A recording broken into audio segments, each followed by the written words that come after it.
C'est parti pour une nouvelle aventure à la découverte de notre magnifique langue française. Alors, je vais vous écrire quelque chose. Hop, est-ce que vous pouvez m'apporter ce que j'ai écrit sur ma feuille de papier? Oui? Ok.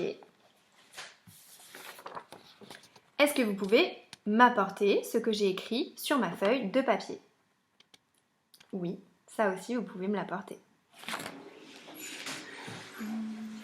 Je vais écrire un troisième mot. Est-ce que vous pouvez m'apporter ce que j'ai écrit sur ma feuille de papier? Comment ça, non? Vous ne pouvez pas m'apporter chante? Et pourquoi? Eh oui, parce que chante, ce n'est pas un objet qu'on pourrait aller apporter, c'est une action. Vous pouvez faire l'action. Vous pouvez chanter. Allez-y, chantez de votre plus jolie voix. Ah, c'est magnifique. Ok, je vais écrire encore un mot. Est-ce que vous pouvez m'apporter ce que j'ai écrit sur la feuille? Non? Vous pouvez pas m'apporter? C'est vrai, ce n'est pas un objet que l'on peut aller chercher, c'est là encore une action que l'on peut faire. Et si vous soufflez, allez-y, soufflez. Ok. Et si vous ressoufflez une deuxième fois, ce sera jamais exactement le même souffle. Donc vous ne pouvez pas m'apporter souffler, le mot souffle. Ce sera tout le temps une action que vous allez pouvoir faire. Donc si on regarde, stylo et feuille, ce sont des objets, des choses que vous pouvez apporter. Chante et souffle, ce sont des actions que vous pouvez faire et non pas des objets que vous pouvez apporter. Donc il va nous falloir un nouveau symbole pour parler des choses que l'on peut faire, des actions, des mots qui représentent des actions. Et Maria Montessori, pour représenter les mots qui indiquent des actions, elle a choisi une boule rouge. Alors quand nous rentrerons en classe, vous verrez cette boule rouge, on a vraiment une vraie boule et on peut la faire rouler, elle peut se déplacer, elle peut faire des actions. Elle a besoin d'être posée sur un socle, sinon elle roule, elle agit, elle est en mouvement.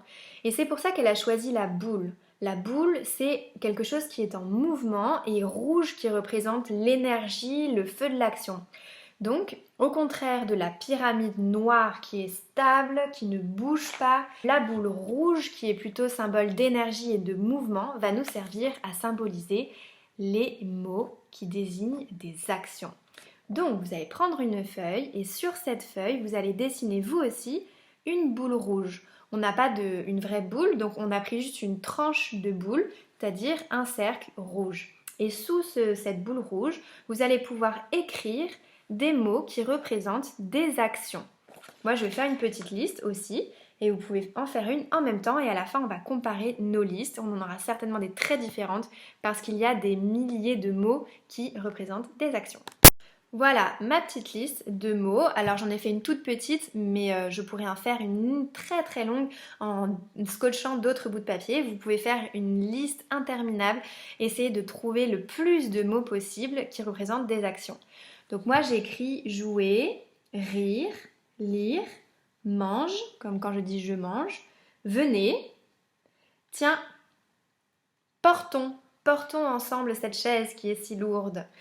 Donc voilà, plein de petits mots qui représentent des actions.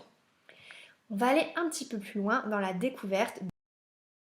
Les mots qui représentent des actions, qui parlent d'une action, nous les appelons des verbes.